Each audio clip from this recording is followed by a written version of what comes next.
अब आप देख रहे हैं भरोसे का बजट आज पेश होने वाला है। सीधे रुख कर लेते विधानसभा का, जहां बजट को लेकर प्रश्नकाल कार्यवाही शुरू हो चुकी है।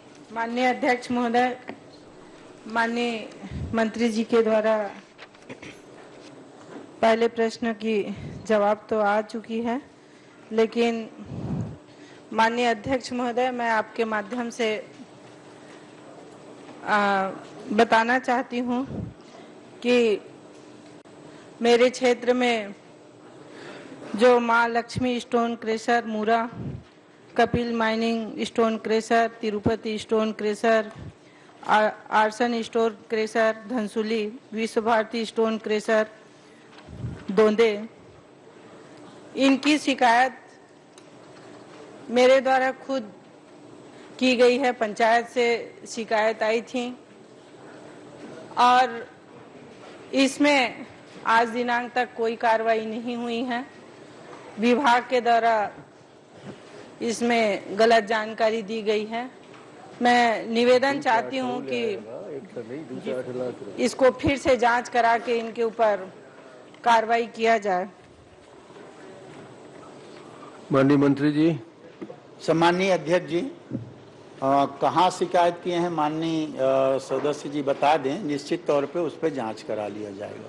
माननीय अध्यक्ष महोदय, माइनिंग ऑफिस में पंचायत के द्वारा मैं कल उसकी कॉपी आपको उपलब्ध करा दूंगी और इसमें शिकायत पंचायत के तरफ से जनपद सदस्य सरपंच के द्वारा की गई थी, जिसमें मेरी अनुशंसा भी है। माननीय अध्यक्ष महोदय, मूलतः ये माइनिंग डिपार्टमेंट का कार्यक्रम है, आप गृह मंत्री हैं, जो हमारे यहाँ गया है और माइनिंग से जानकारी जो मिली उसके अनुसार में 4 शिकायतें थी, उसका निराकरण हो गया है। माननीय सदस्य जी ने अगर शिकायत किया है तो जानकारी दे दें, मैं विभाग को भिजवा देंगे और निश्चित तौर पर उस पर जांच हो जाएगी। माननीय श्री नरेंद्र चंदेल ने कहा गलत जानकारी दी गई है। माननीय अध्यक्ष महोदय, पूरी जिम्मेदारी से उसमें तो नियमतः कार्यवाही की घोषणा होनी चाहिए। जानकारी क्या देंगे, क्या लेंगे? जब माननीय विधायक महोदय बोल रही गलत जानकारी दी गई, विधायक सत्तारूढ़ दल की विधायक है और जानकारी गलत दी गई है। उनने माइनिंग के लिए कहा है, गृह मंत्री के लिए नहीं कहा है। माननीय अध्यक्ष महोदय, मेरा प्रश्न नगरीय निकायों में आवास से संबंधित है। माननीय मंत्री जी ने उत्तर दिया है, परिशिष्ट में भी उत्तर है, लेकिन मैं माननीय मंत्री जी से जानना चाहता हूं कि वित्तीय वर्ष 2022-23 में 31 जनवरी 2023 तक जांजगीर चांपा जिला के नगरपालिका जांजगीर नैला में प्राप्त 385 आवेदनों में से मात्र 199 स्वीकृत करने तथा नगरपालिका अकलतरा में 259 में से 127 स्वीकृत करने तथा शेष आवेदन निरस्त करने के क्या कारण है? एक दूसरा, माननीय कि कितने आवासों का लक्ष्य सारे नगरीय निकायों में रखा गया था? ये पूरे जिले से संबंधित है, जांजगीर चांपा और शक्ति जिले से।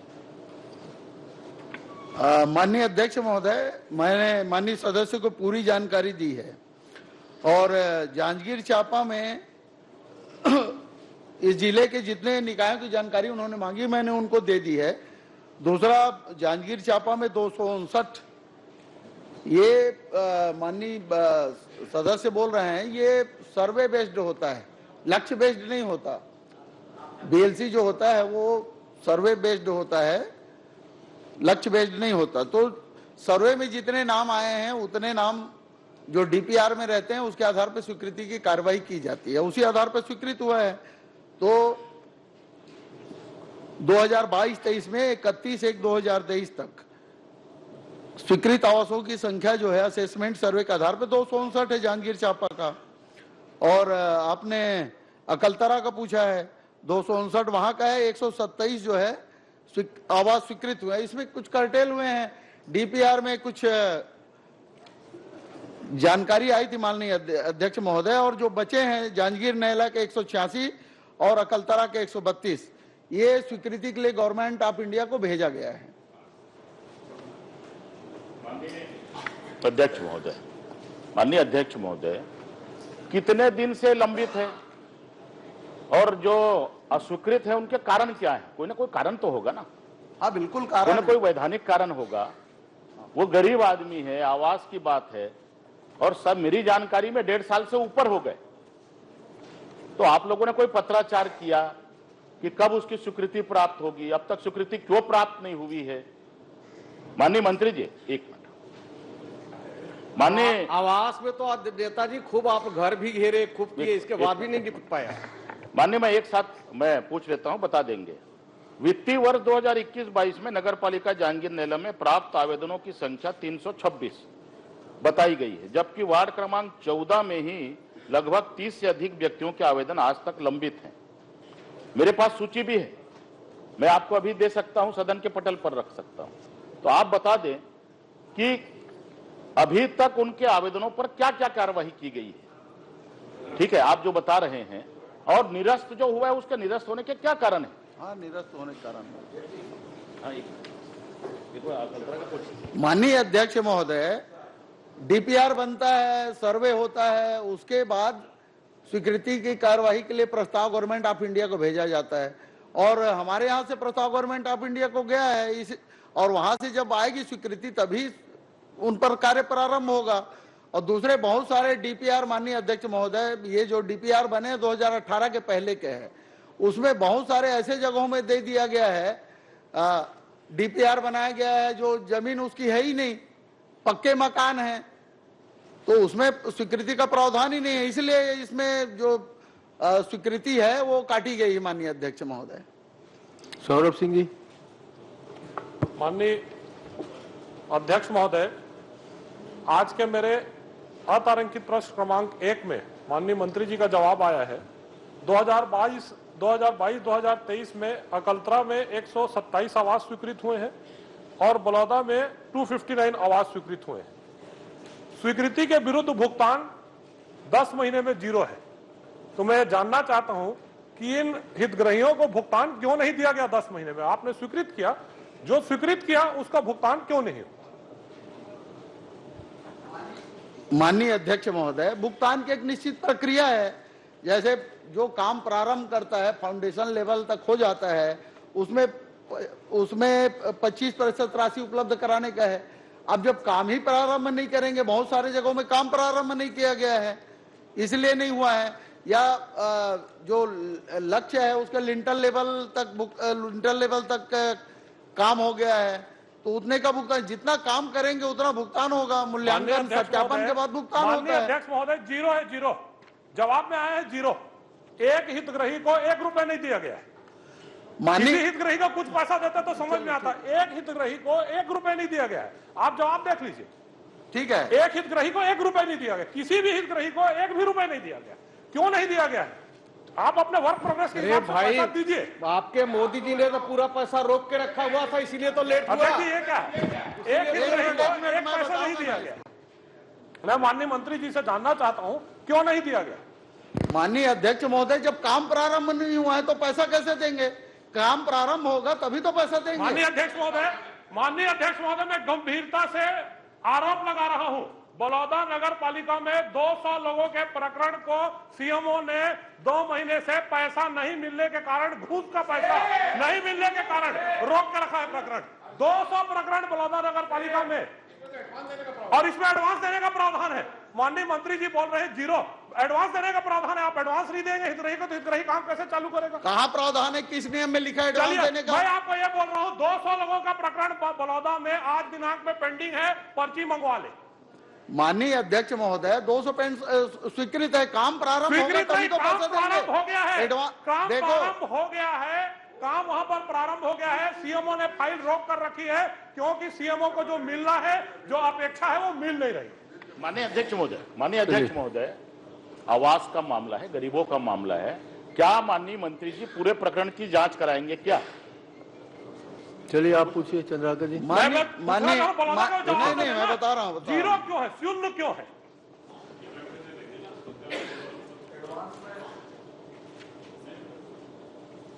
माननीय अध्यक्ष महोदय, पहले तो एडवांस देने का प्रावधान इसमें नहीं है। पहले सदस्य जी अपना जानकारी दुरुस्त कर ले। दूसरा, माननीय अध्यक्ष महोदय, जब कार्य प्रारंभ किया जाता है तो जियो टैगिंग कर कार्य प्रारंभ करने का कार्य करने पर फाउंडेशन के लेवल पर 25% देने का प्रावधान है। दूसरा, बलौदा में हमारे माननीय सदस्य ने जो कहा है, मैं आपको बता देता हूं। बलौदा में जो स्वीकृत आवास हैं वो 1 जनवरी 20 से 23 तक का बता देता हूं आपको, पूरा जानकारी ले लो। आप आधार इसी साल पूरा का बता जानकारी दीजिए मैं नहीं जिसमें दूंगा। आप जीरो बोल रहे हैं।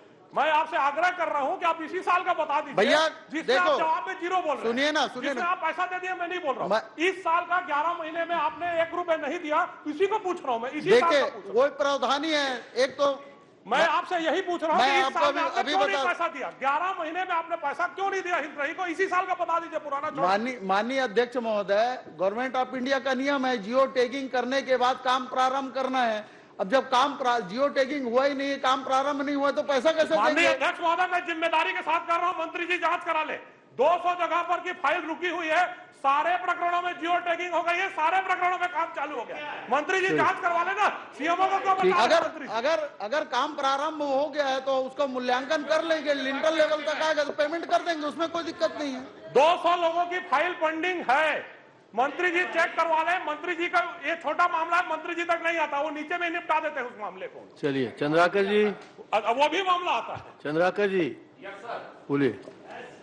माननीय अध्यक्ष महोदय, मैं आपकी ओर से पूछना चाहता हूं या मेरी ओर से आप पूछ दीजिए। मेरे आज के एक प्रश्न में 1,29,000 मकान पूरे प्रदेश में स्वीकृत हुए। टोटल प्रगति 24% है, टोटल पूर्णता की। आप पूरे परिशिष्ट को पढ़ लीजिए। 1920 में जो स्वीकृति और आरंभ है वो 0 है। 2021 में आवास निर्माण अप्रारंभ जो है 15 है, उसके बाद में 87 और उसके बाद में 0। मैं ये जानना चाहता हूं, 20 से जो शुरू किया है आपने, 21 से जितने मकान 298 स्वीकृत किए हैं अलग अलग नगर पंचायतों में, उसमें से सभी में कितने मकान शुरू हो गए और कितने मकान पूर्ण हो गए और कितने के प्रथम किस्त या द्वितीय किस्त या तृतीय किस्त मिल गए? आप जवाब देंगे क्या मंत्री जी? हाँ, बिल्कुल बता देता हूँ माननीय अध्यक्ष महोदय। ये जो पूछ रहे हैं तो मैं इनको तो पूरे सालों का बता देता हूँ, 1 साल नहीं। माननीय अध्यक्ष महोदय, 2015-16 में ये स्कीम चालू हुई। 15-16 नहीं माननीय अध्यक्ष महोदय, मैंने परिशिष्ट के अंदर प्रश्नों के अरे अंदर सुनना पूछा। तो सीखो पहले। मैं पॉइंटेड पूछा हूँ। 15-16 कहानी, ये समय काटने वाला काम मत करे। मंत्री जी का जवाब आ रहा है, जब दे रहे हैं तो सुनो तो भाई। प्रश्न पूछ रहे हो तो सुन भी लो। पहले सुनने का अरे जब से सुने तब अब से कहने सुन वाली रहे हैं। सफल नहीं होने वाला है। जब से स्टार्ट हुआ तब से सुन रहे हैं। कभी सफल नहीं होने वाला सुनने है। में क्या दिक्कत है? चलिए बैठे आप लोग प्लीज। बृहस्पति जी आप लोग बैठे भाई, बैठे बैठे। माननीय अध्यक्ष महोदय, बहुत कीमती समय है, बर्बाद मत माननीय करिए। अध्यक्ष महोदय, माननीय अध्यक्ष महोदय, माननीय अध्यक्ष महोदय, नहीं ये प्रश्न काल में ऐसा कभी नहीं हुआ। ये नई परंपरा विकसित हो अगर है आपने माननीय अध्यक्ष प्रश्न पूछा महोदय। है तो जवाब मंत्री जी का नया- सुनिए। अरे सुन लेंगे ना, आप बैठ तो जाओ। जाओ। आप बैठ जाओ, बैठ जाओ। प्रश्नकाल का समय लिमिट होता है भाई, प्लीज। माननीय अध्यक्ष महोदय, ये लगातार जो बाधित कर रहे हैं, मंत्री हमारे सक्षम है। मंत्री जी जवाब तो दे रहे हैं भाई। जवाब वो मैं तो दे जवाब रहे दे रहा हैं। हूँ। आप बृहस्पति सिंह जी बैठे, आप एक दूसरे से कनेक्ट बृहस्पति सिंह जी बैठे। उसे जानो ना। आप बोलना भी नहीं देंगे। नहीं, मैं मंत्री को बोलने भी नहीं बाधित देंगे, कर जवाब रहे भी हैं नहीं देंगे। लगातार। ये प्रश्नकाल के अलावा बहुत सारे चर्चा के चलिए विषय अब हैं। जिस बैठ दिन से कांग्रेस विधायक दल की बैठक में इनको ट्रेनिंग देके भेजा गया है ना, पूरे केवल सदन उतने को की ये बैठक लोग किया गया चलिए, है। चलिए, प्रश्नकाल में जवाब मत नागपुर से आए। आप ट्रेनिंग लेकर नहीं गलत आए। ट्रेनिंग हमारे यहाँ नहीं होता। इसके बारे में आप क्या करोगे मंत्री के बारे में? नागपुर से ट्रेनिंग लेकर नहीं आए हैं। अरे आप लोगों को तो फाइल नागपुर से ट्रेनिंग लेकर फाइल नहीं आए हैं। देखने के बावजूद भी आप आप लोग जवाब आइए। चलिए बैठ जाइए प्लीज। गोरा जी बैठिए प्लीज। आप भी बैठिए प्लीज, प्लीज बैठिए, बैठिए, बैठिए, बैठिए, बैठिए, बैठिए अभी। चलिए जवाब दीजिए आप। माननीय अध्यक्ष महोदय, प्रश्नकर्ता सदस्य है, मेरे उत्तर देने के पहले ही खड़ा हो जाता है। पहले उत्तर तो सुन ले, उसके बाद खड़ा होकर चलिए। वो वक्तव्य शुरू करे। उत्तर दे दीजिए, चलिए। बिगाड़ तो तुम ही रहे हो सब। माननीय अध्यक्ष महोदय, 2021-22 का मैं बता देता हूं। जांजगीर चांपा में, खरौद में स्वीकृत आवासों की संख्या जो उस समय 0 है। जांजगीर चांपा में 787 है। जांजगीर चांपा सिवरी नारायण में 202 स्वीकृत आवास हैं। मुख्यमंत्री जी को लिखा था, जिसमें घोषणा पत्र की उस पन्ने की फोटो प्रति भी साथ में लगा दी थी, और मुझे विश्वास है कि सबको कुछ न कुछ जरूर मिलेगा। भरोसे के बजट से आपको किन किन वर्गों के लिए भरोसा है ज्यादा? सबके लिए। देखिए, अभी पेंशन नहीं बढ़ा है, 350 रुपया ही है, बढ़ना चाहिए।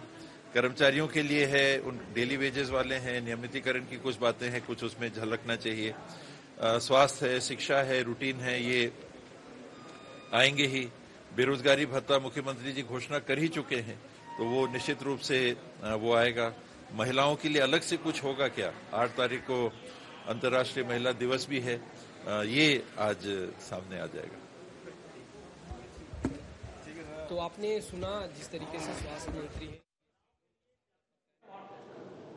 माननीय अध्यक्ष महोदय, जो स्वीकृत हुए हैं वो कार्य प्रारंभ नहीं हुए हैं, इसीलिए तो मैं बता देता हूं। जो स्वीकृत आवास है कलतरा का 127 है और वो कार्य अप्रारंभ है, इसलिए भुगतान नहीं हुआ। एक मिनट सुनिए ना, मैं बता रहा हूँ। पहले बीच में मत खड़े हो ना, मेरा सुन लो, मेरा सुनने के बाद खड़े हो। माननीय अध्यक्ष महोदय, हम लोग इनके नौकर चाकर तो सुन ले, हम लोग इनके नौकर चाकर नहीं है। ये ठेका नहीं ले लिया है,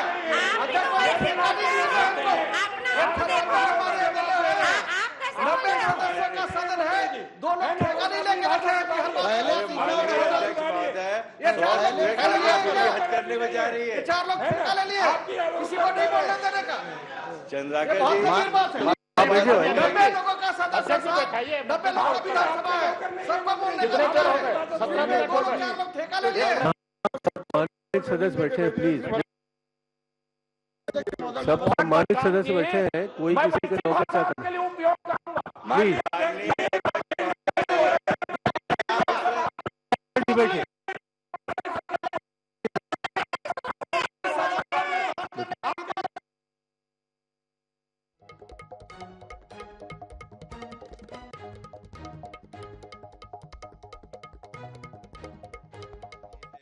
डेली वेजेस वाले हैं, नियमितीकरण की कुछ बातें हैं, कुछ उसमें झलकना चाहिए।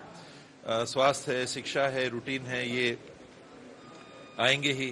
बेरोजगारी भत्ता मुख्यमंत्री जी घोषणा कर ही चुके हैं, तो वो निश्चित रूप से वो आएगा। महिलाओं के लिए अलग से कुछ होगा क्या? 8 तारीख। आदरणीय मुख्यमंत्री भूपेश जी के नेतृत्व में लगातार 4 बजट इस प्रदेश के किसानों के, मजदूरों के, गरीबों के, आदिवासियों के, अनुसूचित जाति और महिलाओं के हितों के लिए बना था।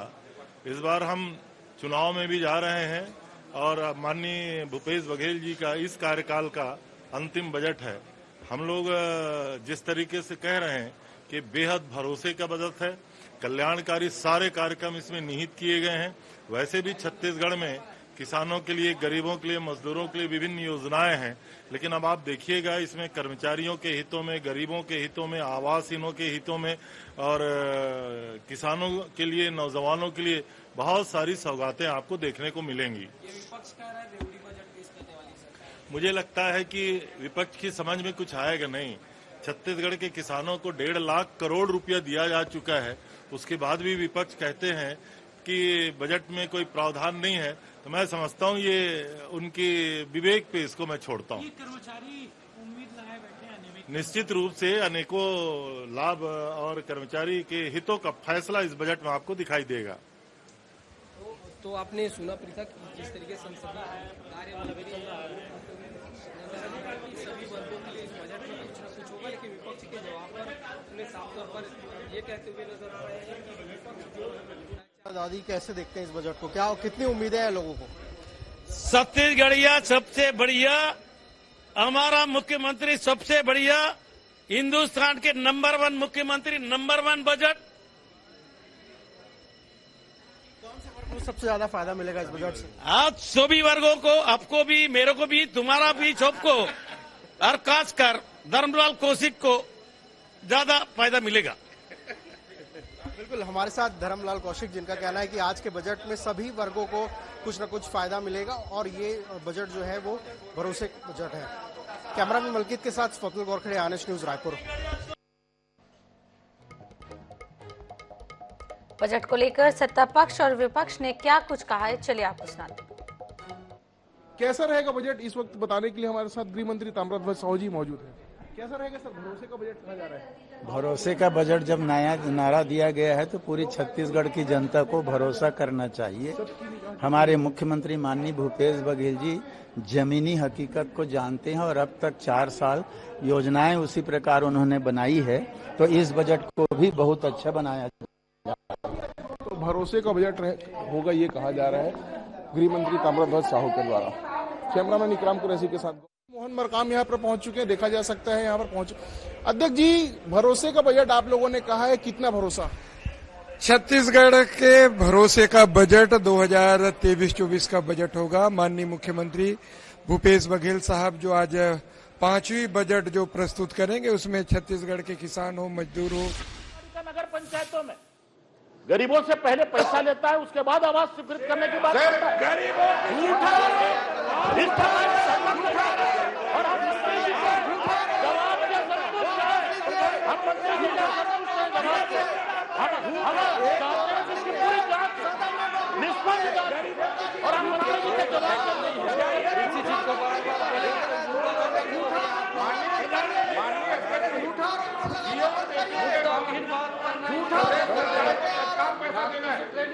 और मंत्री माननीय अध्यक्ष महोदय, ये अपने कार्यकाल की बातें बता रहे हैं, इसको विलोपित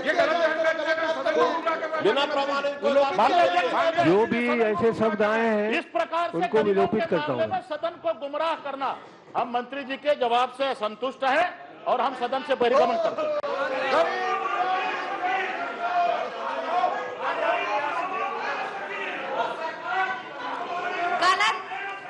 कुन्नू लाल जी मोहिले,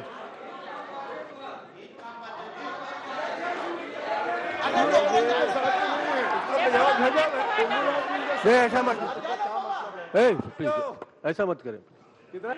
चलिए कुन्नू लाल जी बोलिए।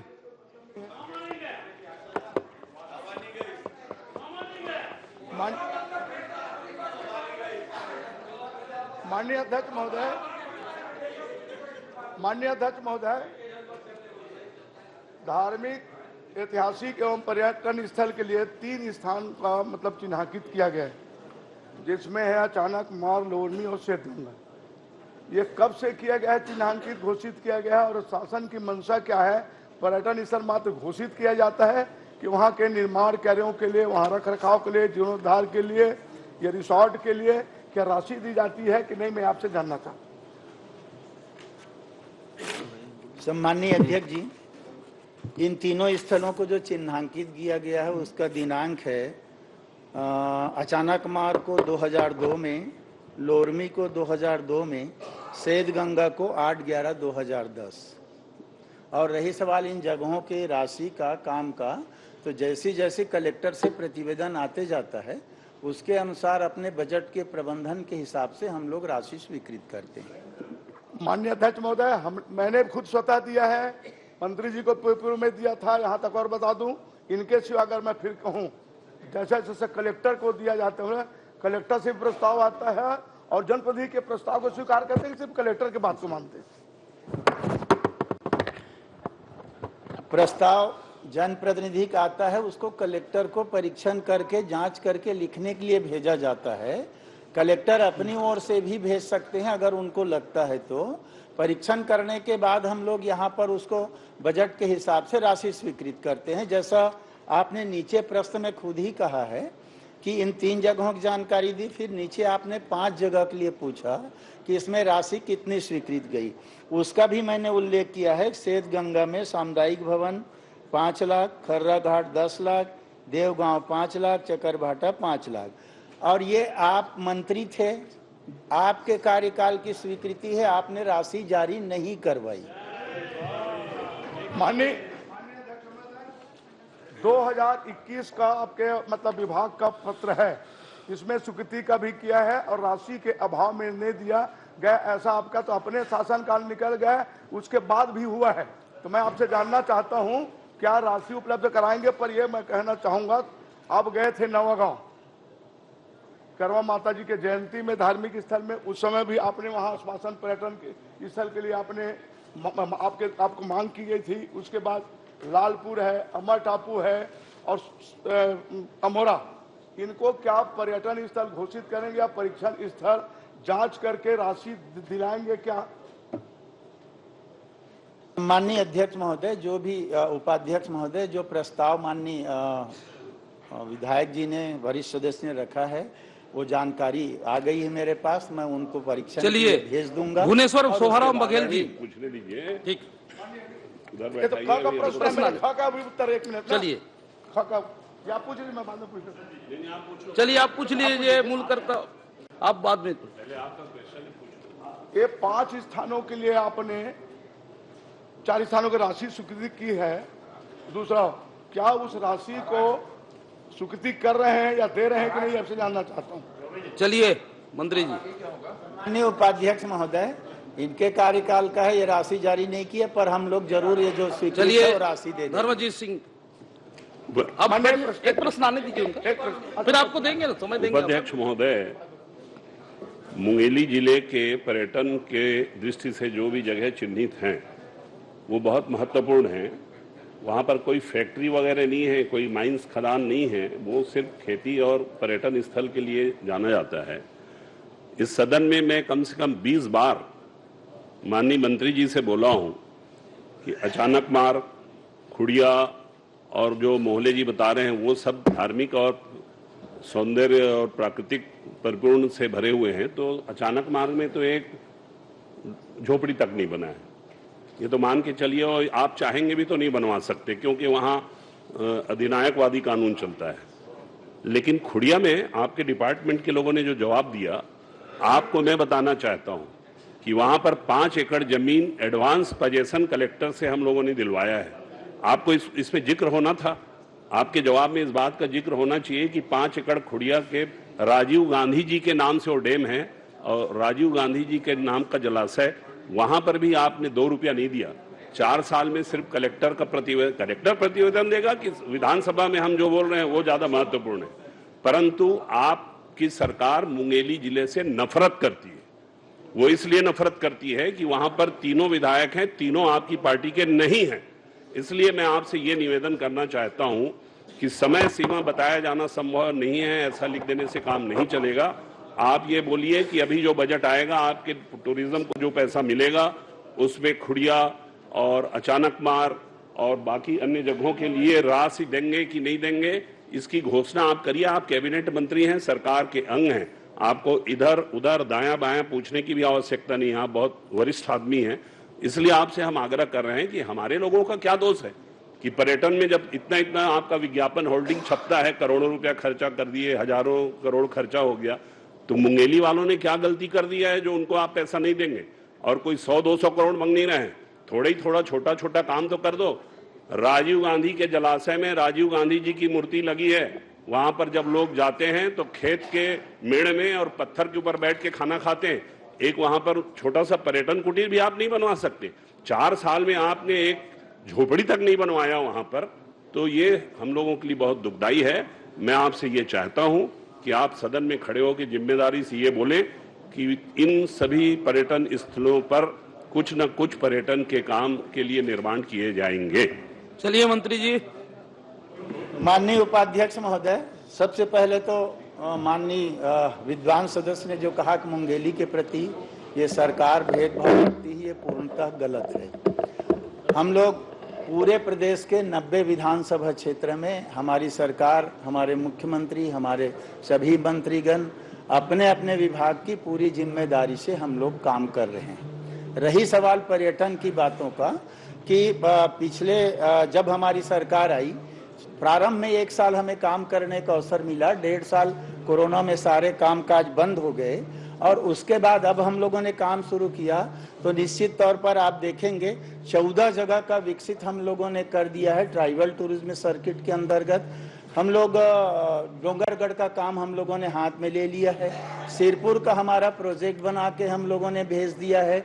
अभी हम लोग राम वनगमन पथ के नाम से पूरा चिन्हांकित करके बना रहे हैं। तो पूरे प्रदेश में सारे चिन्हांकित पर्यटन स्थल एक साथ एक वर्ष में हो जाए, ये संभव नहीं है। हम लोग सीरियल से, लाइन से काम करते जा रहे हैं। मुंगेली में भी जैसा जैसा आएगा काम करेंगे। चलिए, अब संतुष्ट हैं? माननीय, एक मिनट, ये जैसा जैसा ऐसा वैसा में काम नहीं चलने वाला है। आप बोलिए, आप देंगे या नहीं देंगे? आप देंगे या नहीं देंगे, ये बोलिए।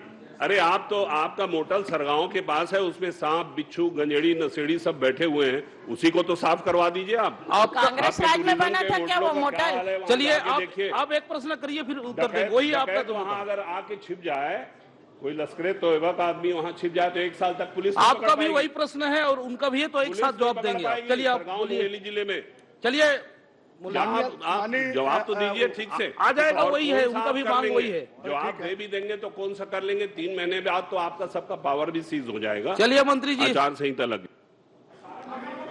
दोनों का तो एक ही सवाल है, मांग कर रहे हैं लोग। धर्मजीत जी ने दे दिया, उपाध्यक्ष महोदय जी।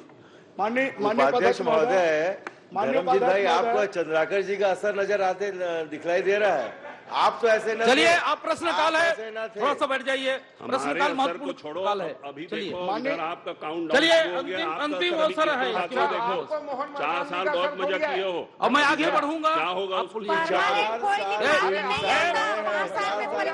प्रश्नकाल है, समय का महत्व है। आप थोड़ी बैठ जाइए, आप बोलिए। अंतिम है, इसके बाद आगे बढ़ूंगा। माननीय, ये कह रहे हैं कि अब भेदभाव नहीं बरतते, तो भेद को छोड़ दीजिए, भाव बरत दीजिए।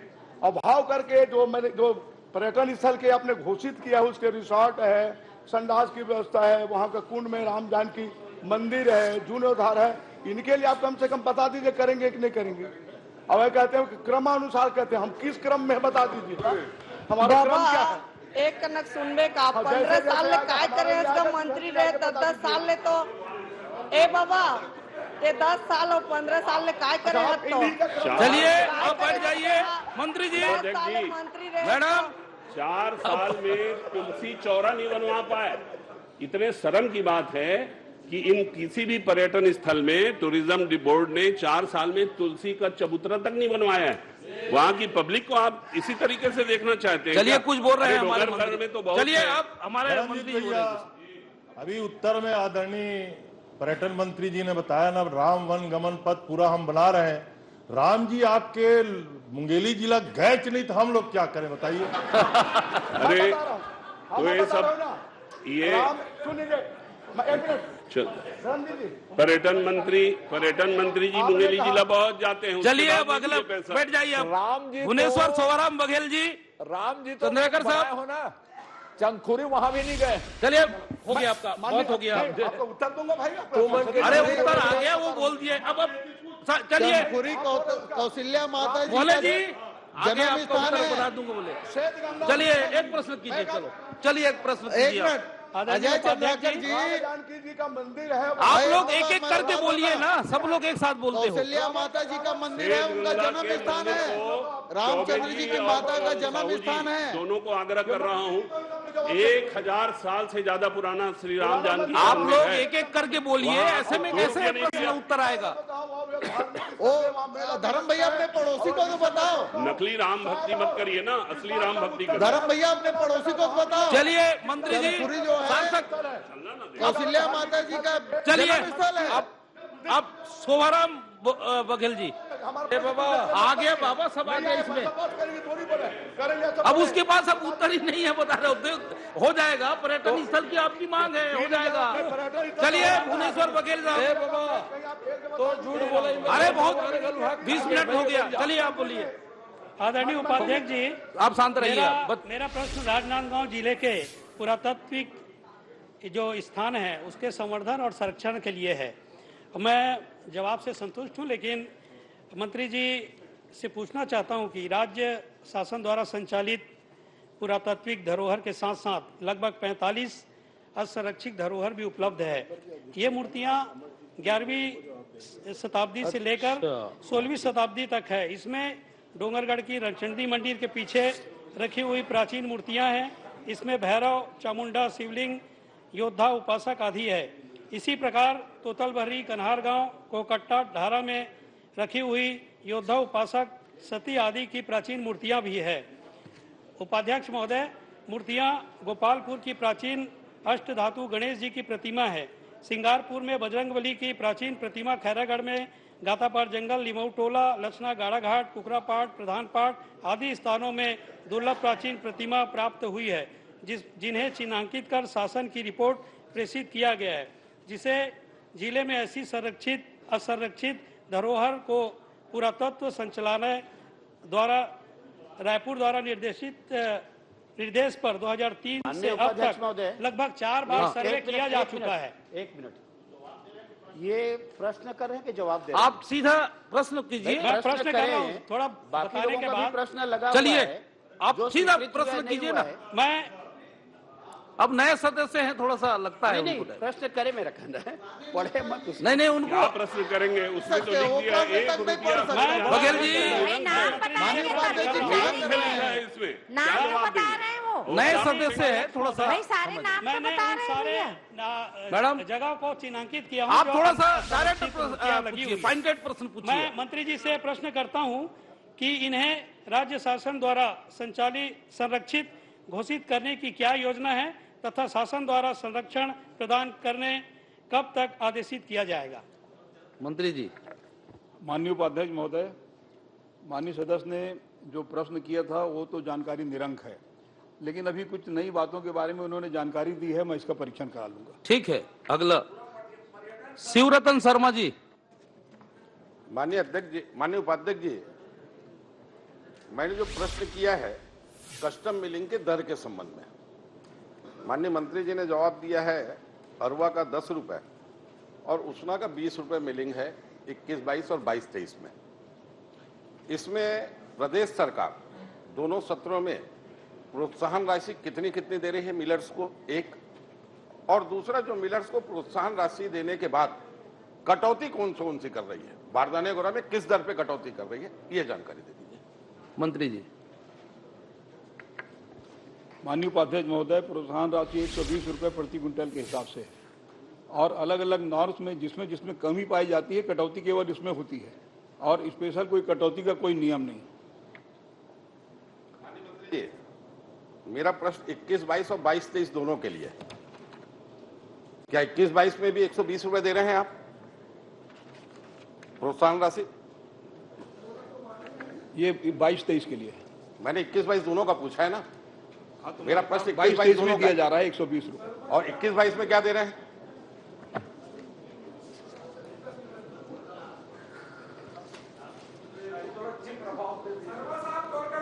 इसमें गवर्नमेंट बिल नहीं है, इसका भारत सरकार की तरफ से 10 रुपए और 20 रुपए प्रति क्विंटल है। 22-23 के हिसाब से 120 रुपया है और उसमें 2 महीने के मिलिंग का उपभोग करने के बाद ही प्रोत्साहन राशि दिए जाने का प्रावधान है। क्या है? 2 महीने के मिलिंग करने के बाद। बदले में उत्तर देने खड़े हो गए, पूरी जानकारी है नहीं पूरी जानकारी जिम्मेदारी से मैं आपसे पूछ लेता हूं, ये जो प्रदेश सरकार 120 रुपए की प्रोत्साहन राशि दे रही है, ये कस्टम मिलिंग का जो सेंट्रल ने रेट तय किया है उसको मिला करके है कि उसके अतिरिक्त है? नंबर 1। नंबर 2, जो मिलर्स धान उठाता है और चावल जमा करता है उसमें मिलर से बारदाने की राशि कितनी काटी जाती है और हम किसान को कितना बारदाने की राशि देते हैं? बारदाना की राशि माननीय उपाध्यक्ष महोदय, 120 रुपया प्रोत्साहन राशि दिया जाता है और ये उससे 10 रुपया 20 रुपए से अलग है। बारदाने का उत्तर नहीं है।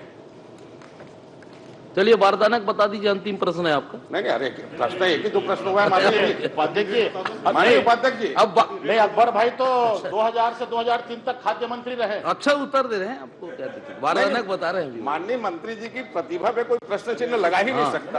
हम सब मानते हैं कि प्रतिभा जिम्मेदारी के साथ दे रहे हैं योगदारी। 7 रुपए 32 पैसा। माननीय अध्यक्ष जी, 7 रुपए 32 पैसे पर बोरा किसको काटा जा रहा है? आपने बारदाने का कहा ना। मैंने बारदाने से पूछा ना, मिलर से काटा जा रहा है 25 रुपए। आपको गलत जानकारी दे रहे हैं अधिकारी। और किसान को दिया जा रहा है 7 रुपए 25 पैसे। 18 रुपए की तो किसान को चूना यहां लगा रहे हो। एक दूसरा विषय ये मानिए, मैंने देयक की जानकारी पूछी है तो इन्हें 2021-22 में 108 करोड़ रुपए देने की बात स्वीकार की है और 181 करोड़ 47 लाख रुपए देना शेष बताया है और निरंतर चलने वाली प्रक्रिया है और देयक प्राप्त नहीं हुआ है। आपको मैं जानकारी में दे दूं कि सारे राइस मिलर्स देयक समय पे जमा करते हैं पर जानबूझ के पेमेंट रोका जाता है। इसमें राइस मिलर्स से आरजी टैक्स की वसूली होती है माननीय उपाध्यक्ष, और जब तक बहुत ज्यादा राइस मिल है क्या सरबाजी आपके तब तक किसी मिलर्स का पेमेंट नहीं होता, चाहे वो 2021 का है, 21-22 का है या 2022-23 का है। अब आरजी टैक्स माननीय मंत्री जी बहुत अच्छे ढंग से जानते हैं, पहले फूड मिनिस्टर रह चुके हैं और आज की व्यवस्था को भी वो जानते हैं। मैं आपसे सीधा प्रश्न करता हूं कि पिछले साल आप स्वयं स्वीकार कर रहे हैं क्या 181 करोड़ देना बाकी है? कितने राइस मिलर्स ने देयक प्रस्तुत किया और उनके देयक वापस किए, ये बता दें आप। चलिए मंत्री जी। माननीय अध्यक्ष महोदय, आप कृपया अपने प्रश्न को पढ़ लें। सबसे पहली बात तो ये कि जो आप आरोप लगा रहे हैं वो बिल्कुल गलत बात है। हाँ, वो इस तरीके का आरोप आपको नहीं लगाना चाहिए। यदि कुछ है तो आप सबूत के साथ रख दो। दूसरी बात ये कि आप अपने प्रश्न को देखिए। अब कितने राइस मिल का आपने टोटल पूछा 21-22, 22-23 में कितना कस्टम मिलिंग हुआ, दर क्या था, कितना जमा हुआ, कितना बाकी है। अब कितने राइस मिल का वो अलग अलग उसको किस प्रकार का संभव है, आप खुद ही समझ रहे हैं। नहीं, माननीय मंत्री जी, आप मेरे प्रश्न को पढ़ने बोल रहे हैं। मैंने अपने प्रश्न में सीधा सीधा प्रश्न किया है कितना भुगतान करना शेष है। आप भुगतान करने की राशि बता रहे हैं और बता रहे हैं निरंतर चलने वाली प्रक्रिया है, देयक प्रस्तुत होता है, देयक प्रस्तुत करने के बाद भुगतान किया जाता है। तो मैंने सीधा एक प्रश्न चंद्राकर जी आप कर लीजिए, दोनों प्रश्न आ जाए। कितने राइस मिलर ने देयक प्रस्तुत किया, उनका भुगतान नहीं हुआ, ये बता दें। चलो आप यहाँ भी देयक प्रस्तुत एक साथ उत्तर दे देंगे। मानिए मेरे प्रश्न का उत्तर आ जाए। यहाँ राइस मिलर देयक प्रस्तुत कर रहे हैं पर जब तक आरजी टैक्स का भुगतान नहीं होता तब तक उनका भुगतान नहीं होता। तो मैंने सीधा प्रश्न किया कितने राइस मिलर ने देयक प्रस्तुत किया है, उनके पश्चात उसका भुगतान नहीं हुआ, इसकी जानकारी देते बस आप। माननीय उपाध्यक्ष जी, एक मिनट, माननीय उपाध्यक्ष जी, ये आरजी टैक्स है क्या? इस प्रदेश की जनता जानना चाहती है सदन के माध्यम से, और ये कब लगा है? चलिए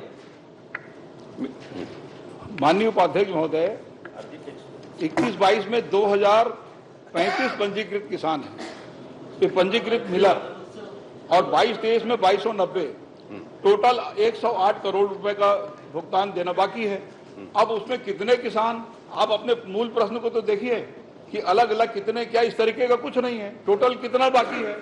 और ये संख्या इतनी बड़ी संख्या है कि 2035 और 2290 तो कैसे। चलिए अजय चंद्राकर जी आप बोलिए। मेरे उपाध्यक्ष जी, मैंने बहुत स्पष्ट प्रश्न किया, उनको तो दे दिया, आपने उत्तर में दिया कि भाई 181 करोड़ रुपए पेमेंट करना शेष है और शेष होने का कारण यह बताया गया है कि उन्हें देयक प्रस्तुत नहीं किया।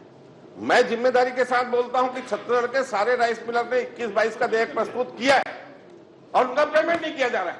अगर आप उत्तर दे रहे हैं कि उन्हें देयक प्रस्तुत नहीं किया, इस कारण उनका पेमेंट नहीं हुआ, तो आप ये बताएं ना कितने राइस मिलर ने देयक प्रस्तुत नहीं किया। मूल प्रश्न में अगर बात है तो बता दीजिए। आप संख्या तो बताएं, इतने राइस मिलर का देयक प्रस्तुत नहीं हुआ, कितना बाकी है वो कितने राइस मिलर ने देयक प्रस्तुत नहीं किया, ये बता दें मेरे।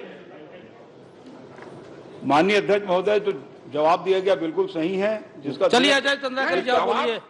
मैंने अरे प्रश्न उसका आने दीजिए ना, उनका आने दीजिए। देयक प्रस्तुत नहीं हुआ, उसका भुगतान बाकी है और देयक प्रस्तुत होने के बाद भी परीक्षण किया जाता है, पूरा मिलान होता है, उसके बाद भुगतान। शर्मा जी एक प्रश्न उनका। मैंने माननीय उपाध्यक्ष जी बहुत पॉइंटेड प्रश्न। चलिए आपने कहा देयक प्रस्तुत, मैंने प्रश्न किया है कि कितने राइस मिलर ने देयक प्रस्तुत नहीं किया।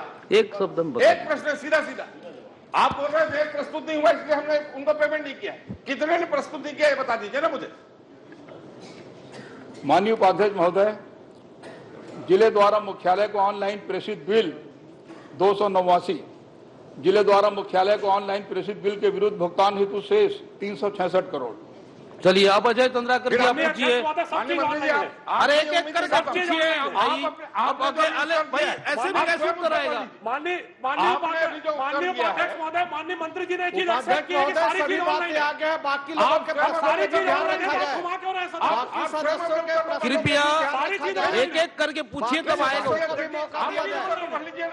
बहुत ज्यादा समय हो गया, बाकी सदस्यों को भी मौका दिया जाए। उत्तर में कितनी राशि भुगतान की मैंने प्रश्न किया, कितने राइस मिलर ने देयक प्रस्तुत नहीं किया? वो देयक प्रस्तुत करने के लिए कोई अंतिम तिथि है क्या, ये बता दें मंत्री जी मुझे। उपाध्यक्ष महोदय, बाकी सदस्यों को भी मौका दीजिए। चलिए अजय चंद्राकर जी प्रश्न कीजिए, आएगा प्रश्न आ रहे हैं, आ रहा है। आधे घंटे समय न बर्बाद किया जाए, बाकी सदस्यों माननीय उपाध्यक्ष महोदय, बिलों के प्रकरण ऑनलाइन है। चलिए श्रीमती, उत्तर कहाँ है मेरा प्रश्न? चलो उत्तर कहाँ है?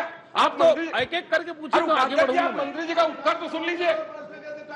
मेरे मंत्री का उत्तर आएगा। माननीय उपाध्यक्ष महोदय, ऑनलाइन सिस्टम है, सतत प्रक्रिया है। हाँ, अभी मैं कोई तो सतत प्रक्रिया बता रहे हैं। लोगों ने एक प्रश्न आप करिए। उपाध्यक्ष महोदय, कितने लोगों ने उपाध्यक्ष महोदय, ऐसा लग रहा है आप अलग से कक्ष में मिल लीजिए। आप बोलिए आप। उपाध्यक्ष महोदय, आप बैठ जाइए। उपाध्यक्ष महोदय, ऐसा लग रहा है कि राइस अजय चंद्राकर जी, मैं आगे बढ़ूंगा।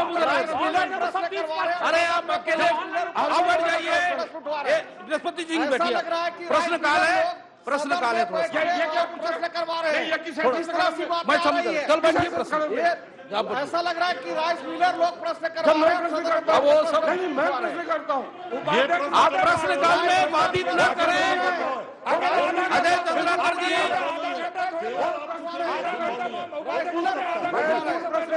अरे आपके बाद अजय को अगर नाम पुकारा गया, बृहस्पति सिंह भी पूछ सकता है, वो भी सही चलिए आप लोग, चलिए बढ़ जाइए, बढ़ जाइए। चलिए अजय चंद्राकर जी, आप बताइए, आगे बढ़ूंगा। चलो चलो अभी पुरातत्व वाले में कोई क्वेश्चन करना कौन है समझ में ही नहीं आ रहा। बैठ जाइए, अब सब बढ़ जाइए। फिर 1847 का बृहस्पति जी बैठ जाइए। आपके में प्रश्न कौन कर रहे हैं वो भी समझ में नहीं आ रहा है। अब आप लोग नहीं तो मैं आगे बढ़ूंगा, आप पूछिए। प्रश्नों का भी माननीय उपाध्यक्ष महोदय, ये अंतिम प्रश्न है आप बस। माननीय उपाध्यक्ष महोदय, माननीय संसदीय कार्य मंत्री के अनुसार बिना नाम पुकारे भी 10-15 लोग पूछ सकते हैं। आप लोग ऐसा नहीं है। अभी पुन्नू लाल जी के क्वेश्चन में भाषण पढ़ रहे थे। चलिए आप लोग बैठ जाइए, बैठ जाइए, बैठ जाइए, बैठ जाइए।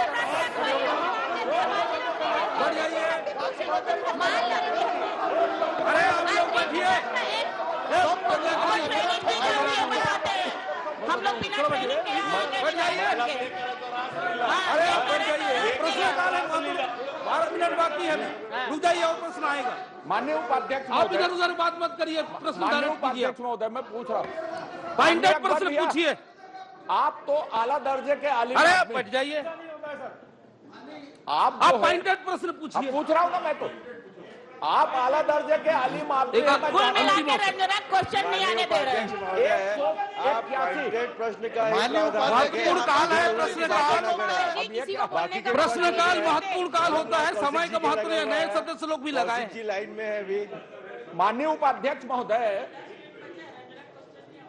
सरकार की नियम प्रक्रिया में जो 21-22 का 22-23 की भी मिलिंग खत्म हो गई, 23-24 की भी मिलिंग लगभग खत्म हो गई, 23-24 की भी मिलिंग लगभग खत्म हो गई।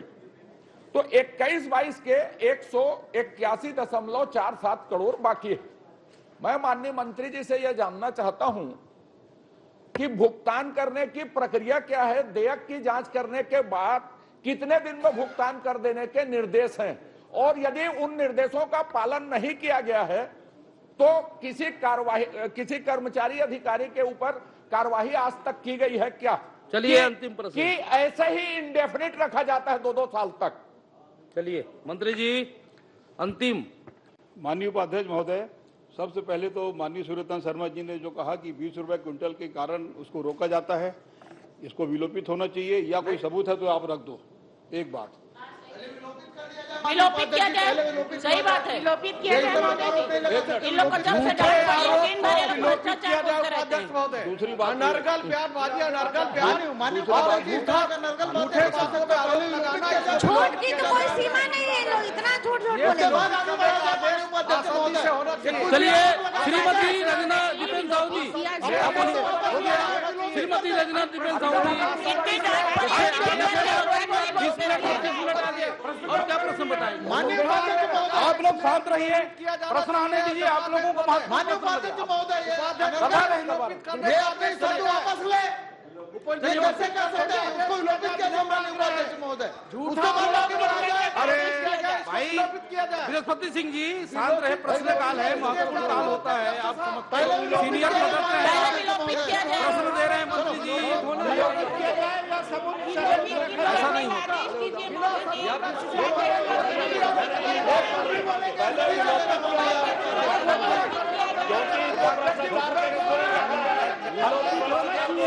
अरे भाई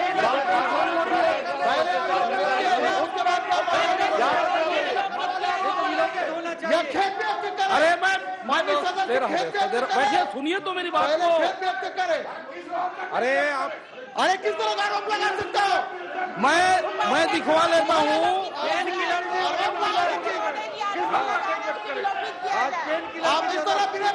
मैं दिखवा लूंगा, जो भी कार्रवाई होगा विलोपित करूंगा। मैं बोल रहा हूँ ना मैडम, पहले विलोपित हो जाए। अरे मैं दिखवा लूंगा फिर विलोपित करवा लूंगा। चलिए आप बैठिए, चलिए प्रश्न पूछिए। शांत रहिए, शांत रहिए। मैं दिखवा लूंगा, अगर ऐसा होगा तो मैं विलोपित करा दूंगा। चलिए आप वो उत्तर देंगे ना, मैं तो प्रश्न चलिए चले मंत्री जी, झूठा आरोप लगाया है मंत्री जी, सार्थक प्रश्न उत्तर दीजिए। इसके बाद आगे अरे बृहस्पति सिंह जी, झूठा 9 मिनट बाकी है, एक आध प्रश्न आ जाएगा मैडम का। चलिए वो जवाब देंगे। अरे हो गया, उसका जवाब देंगे। अरे आ गया।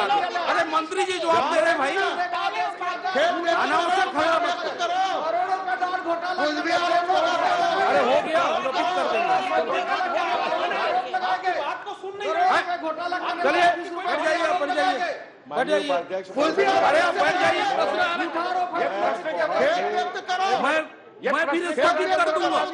चलिए अब बैठिए, वोरा जी बैठिए। अरे वोरा जी बैठिए, विलोपित कर दूंगा। मंत्री जी अब बैठ जाइए, अब बैठ जाइए, आप प्रश्न उत्तर आने दीजिए। अब कोई भी नहीं हो तो मैं स्थगित कर दूंगा। चलिए आप बताइए। चलिए अब शांत रहिए ना, आप तैयार रहेंगे। चलिए दूसरी बात ये, आपने ये कहा कि कितने दिनों के अंदर भुगतान करना चाहिए, तो कितने दिनों के अंदर करना ऐसा कोई नियम नहीं है। चलिए बिल प्रस्तुत होने के बाद परीक्षण होगा, पूरा मिलान होगा, उसके बाद भुगतान होगा। कितने दिनों में करना है? श्रीमती रंजना टिपेन साहू जी, अब होने दे चंद्रशेखर साहब, इसी में नहीं रहेंगे। चलिए आप बोलिए मैडम।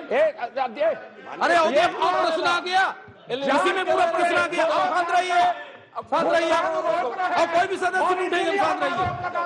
चलिए आप लोग, चलिए सुनिया जी बोलिए आप। पूरा चंद्रशेखर जी,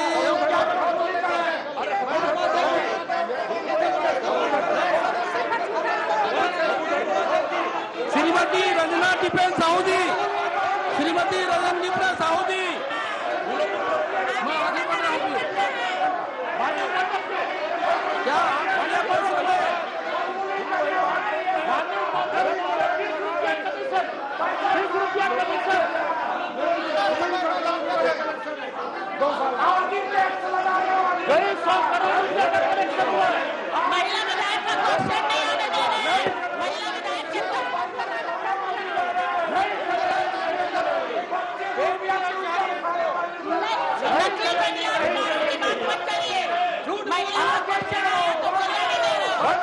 श्रीमती रंजना टिपेन साहू जी,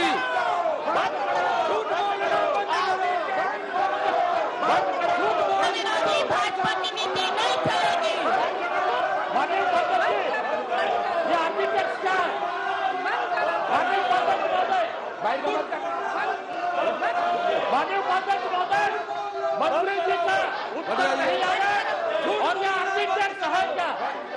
कमीशन खाया जा रहा है 20 रुपए क्विंटल और मंत्री जी के उत्तर से हम असंतुष्ट हो सकते हैं।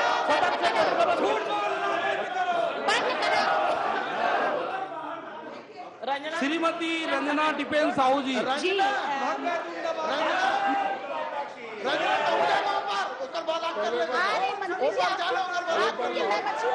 एक बार बाहर हो मैं चलिए सच्चाई के साथ हूं मैं। मैडम माननीय डायरेक्ट मुझे उपाध्यक्ष बात महोदय करिए, मुझसे जी, बात करो, सीधा उनसे जी, बात माननीय करो। उपाध्यक्ष महोदय जी, माननीय मंत्री जी का जो जवाब आया है, अरे माननीय मंत्री जी के जवाब में उन्होंने लिखा है 9 स्थानों पर अवैध प्लाटिंग रोकने की कार्यवाही आपने की है। माननीय मंत्री जी, मैं पूछना चाहती हूँ कि आपने 9 स्थानों के अलावा और कहीं कहीं पर अवैध प्लाटिंग रोकने की कार्यवाही की है क्या? और इसके अलावा यदि कार्रवाई की तो आपके पास जानकारी है क्या? माननीय मंत्री जी मुझे उत्तर दीजिए। उत्तर के दौरान जो आरोप लगाया, या तो सबूत पेश करो या फिर आगे की कार्रवाई नहीं होगी। उपाध्यक्ष महोदय, पहले आप खुद पेश करो, ये तो कोई कार्रवाई नहीं होगी। पूरा सेटिंग चल रहा है माननीय उपाध्यक्ष महोदय जी। माननीय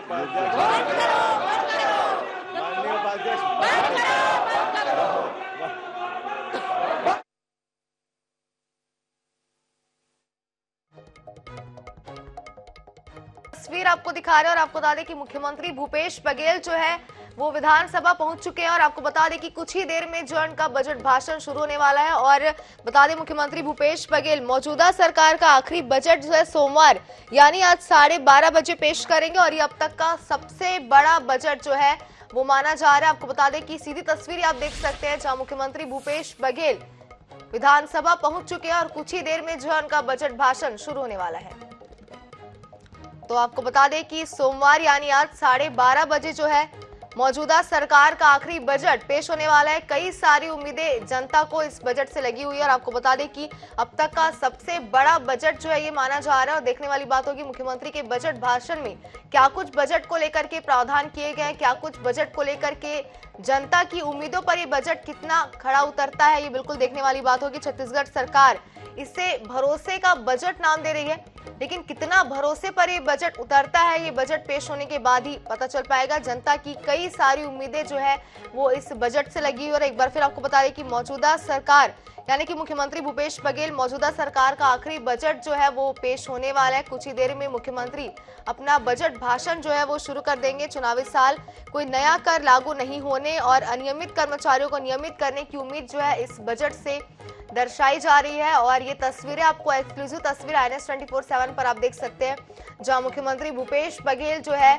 वो विधानसभा पहुंच चुके हैं। आपको बता दें कि इससे पहले सदन में कई तरीके की बातें जो है वो सामने रखी गई और सदन में विपक्ष का जोरदार हंगामा भी जो है वो आपने देखा स्क्रीन पर।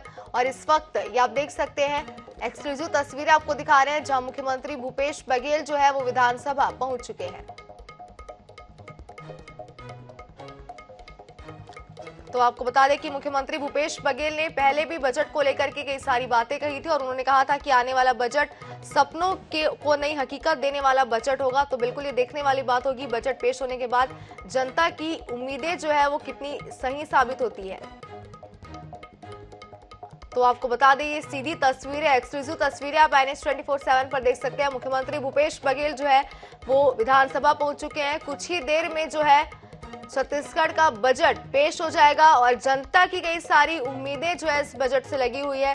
और मुख्यमंत्री भूपेश बघेल ने भी साफ तौर पर कह दिया है कि सपनों को नई हकीकत देने वाला ये बजट जो है वो होगा। और मुख्यमंत्री भूपेश बघेल मौजूदा सरकार का जो है ये आखिरी बजट सोमवार यानी आज 12:30 बजे मुख्यमंत्री जो है वो पेश करेंगे। आपको बता दें कि अब तक का सबसे बड़ा बजट जो है वो माना जा रहा है। कई सारी प्रतिक्रियाएं जो है बजट को लेकर के सामने आ चुकी है। मुख्यमंत्री भूपेश बघेल ने खुद इस बजट को लेकर के कई सारी बातें कई सारी प्रतिक्रियाएं पहले भी वो दे चुके हैं। सपनों को नई हकीकत देने वाला ये बजट होगा। जनता की उम्मीदों पर पूरी तरीके से बजट जो है वो खरा उतरेगा। तमाम बातें जो उन्होंने पहले भी कही है और पूरी जनता को जो है इस बजट का बेसब्री के साथ इंतजार है। तो आपको बता दें कि मुख्यमंत्री भूपेश बघेल अपने कार्यकाल का ये 5वां बजट जो है वो आज पेश करने वाले हैं और 12:30 बजे जो है बजट पेश होगा। आपको बता दें एक बार फिर तस्वीरें आप देख सकते हैं। मुख्यमंत्री भूपेश बघेल जो है वो विधानसभा पहुंच चुके हैं। इससे पहले भी सदन में विपक्ष ने कई हंगामे बजट को लेकर के किए हैं और कई सारी बातें जो है कही। अगर जनता की बात करें तो अनियमित कर्मचारियों को नियमित करने की उम्मीद जो है खासतौर पर इस बजट से लगाई जा रही है। तो आपको बता दें कि मुख्यमंत्री भूपेश बघेल जो है बतौर वित्त मंत्री प्रदेश का बजट आज पेश करने वाले हैं। कई सारी उम्मीदें जो है इस बजट को लेकर के जताई जा रही है और आपको बता दें कि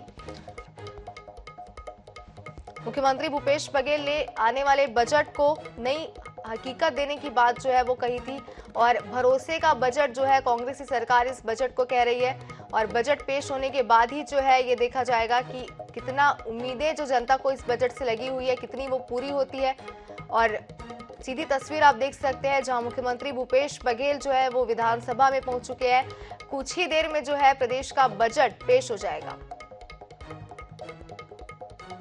तो आपको बता दें कि पूरे प्रदेश की निगाहें जो है वो टिकी हुई है और आपको बता दें कि 12 बजे मुख्यमंत्री भूपेश बघेल का बजट भाषण जो है वो शुरू हो जाएगा। इसको सुनने के लिए पूरी जनता, पूरे प्रदेश की जनता की निगाहें जो है वो टिकी हुई है और आखिर मुख्यमंत्री भूपेश बघेल भी जो है वो पहुंच चुके हैं विधानसभा।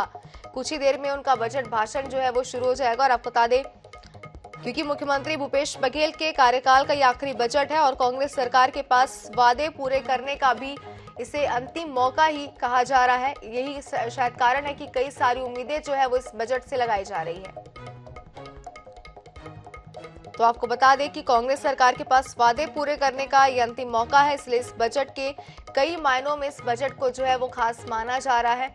और आपको बता दें कि बस कुछ ही देर में जो है मुख्यमंत्री का बजट भाषण शुरू हो जाएगा और उनके बजट भाषण से भी जनता को कई सारी उम्मीदें जो है टिकी हुई है। निगाहें सबकी उनके भाषण पर टिकी हुई है जो कुछ ही देर में शुरू होने वाला है।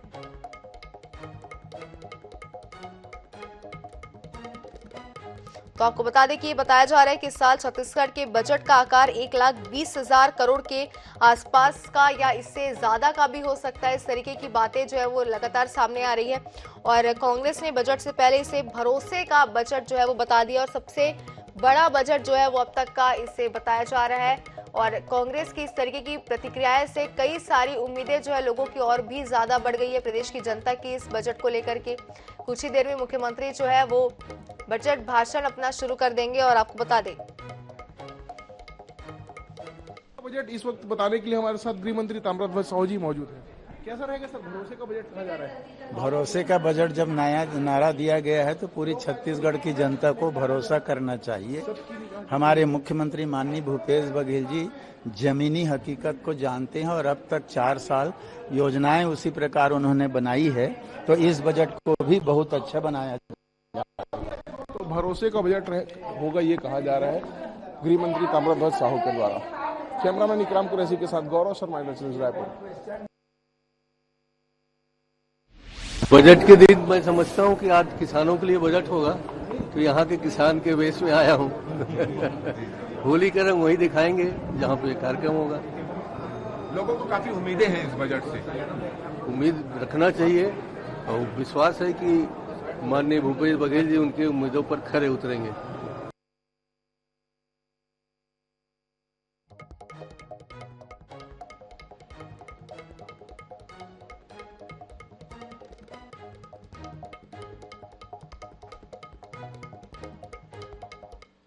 हमारे साथ है नेता प्रतिपक्ष नारायण चंदेल। सर आज बजट पेश होना है, कैसे देखते हैं इस बजट? वैसे पेश तो हो जाने दीजिए, बजट पेश हो जाए उसके बाद बातचीत करेंगे। क्या लगता है जिस तरीके से सीएम भूपेश बघेल कह रहे हैं कि भरोसे का बजट होगा ये, क्या लगता है विपक्ष को? तो इसके पहले भरोसे का बजट नहीं था क्या? इसके पहले कौन सा बजट था? ये बजट पूरा चुनावी बजट। इस बजट से किसी चीज का क्रियान्वयन नहीं होना है, कोई कार्य रूप में परिणित नहीं होना है, मात्र घोषणाओं का बजट है, चुनावी बजट है। बिल्कुल, हमारे साथ नेता प्रतिपक्ष नारायण चंदेल, जिनका साफ तौर पर कहना है कि ये जो बजट है वो चुनावी बजट है और इस बजट से जनता को कुछ हासिल नहीं होने वाला। कैमरामैन इकराम कुरैशी के साथ स्वप्निल गौरखेड़े, INS न्यूज रायपुर।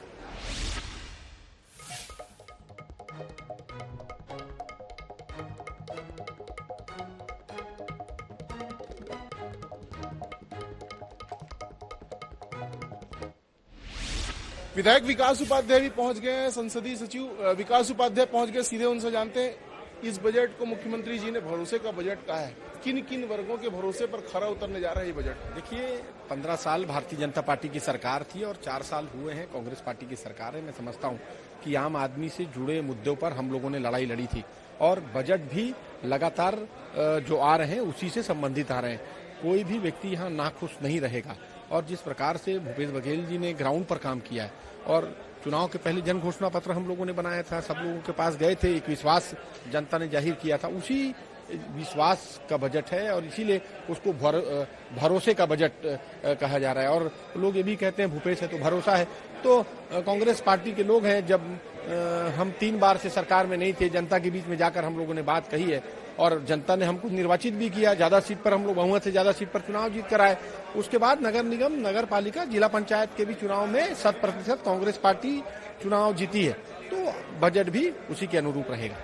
जिस तरह से कांग्रेस पार्टी को ऐतिहासिक जनादेश मिला, बजट भी उसी का प्रतिबिंब होगा, ये कहते हुए विकास उपाध्याय नजर आते हैं। कैमरामैन मलकित सिंह के साथ गौरव शर्मा, न्यूज रायपुर।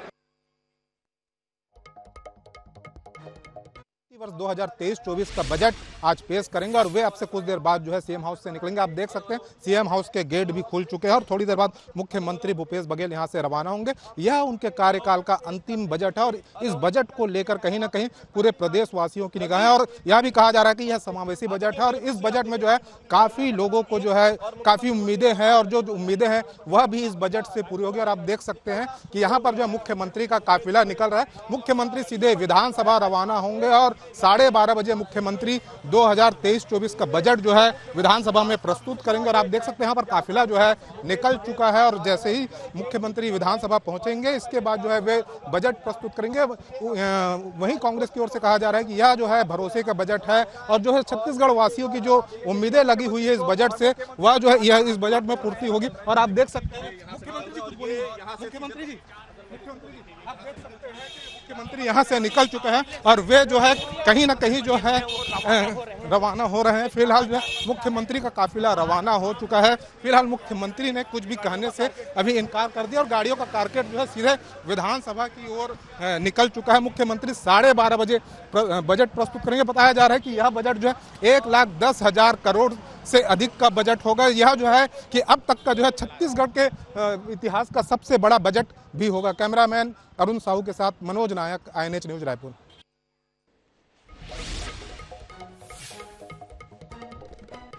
तो एक बार फिर आपको बता दें कि जैसा कि लगातार संसदीय सचिव से भी हमारे संवाददाता ने बात की, गृह मंत्री से भी बात की, सभी ने कहा है कि भरोसे का ये बजट है और जनता की जितनी भी उम्मीदें हैं सारी उम्मीदें जो है इस बजट को लेकर के पूरी होने वाली है। बता दें मुख्यमंत्री कुछ ही देर में अपना बजट भाषण जो है वो शुरू कर देंगे और सबसे बड़ा बजट जो है ये अब तक का छत्तीसगढ़ का बताया जा रहा है। और आपको बता दें कि बजट का आकार 1,20,000 करोड़ के आसपास या फिर इससे ज्यादा का जो है वो बताया जा रहा है। और इसी के साथ ही कांग्रेस सरकार के पास वादे पूरे करने का भी जो है इसे अंतिम मौका कहा जा रहा है और शायद यही कारण है कि इस बजट को कई मायनों में खास बताया जा रहा है। तो तस्वीरें भी आप देख सकते हैं।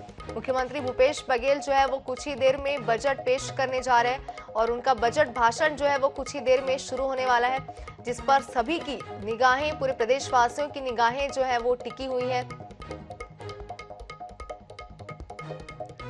तो आपको बता दें कि मुख्यमंत्री भूपेश बघेल मौजूदा सरकार का ये आखिरी बजट जो है वो सोमवार यानी कि आज 12:30 बजे मुख्यमंत्री पेश करेंगे और ये अब तक का सबसे बड़ा बजट जो है वो माना जा रहा है। कुछ लोग इसे चुनावी बजट भी कह रहे हैं, कुछ इसे भरोसे का बजट भी कह रहे हैं। कई सारी प्रतिक्रियाएं जो है वो बजट को लेकर के पहले ही से सामने आ रही है, लेकिन आगे ये देखने वाली बात होगी कि बजट से लोगों की जो उम्मीदें जुड़ी हुई है वो कितनी आगे तक जाती है, कितनी उम्मीदें जो है उनकी पूरी होती है। और इसी के साथ ही किसानों के लिए ये बजट जो है वो बेहद ही खास बताया जा रहा है।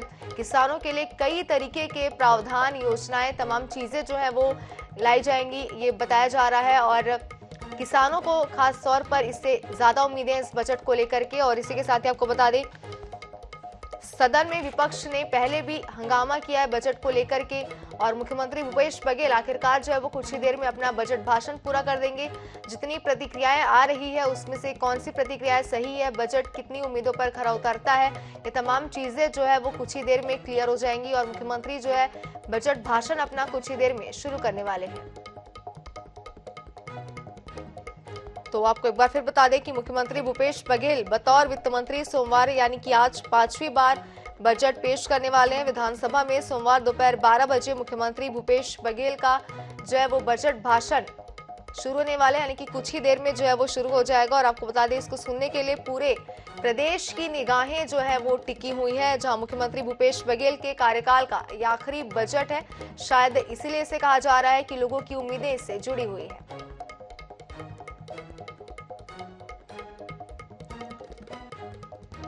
तो आपको बता दें कि कई मायनों में ये बजट जो है वो खास माना जा रहा है।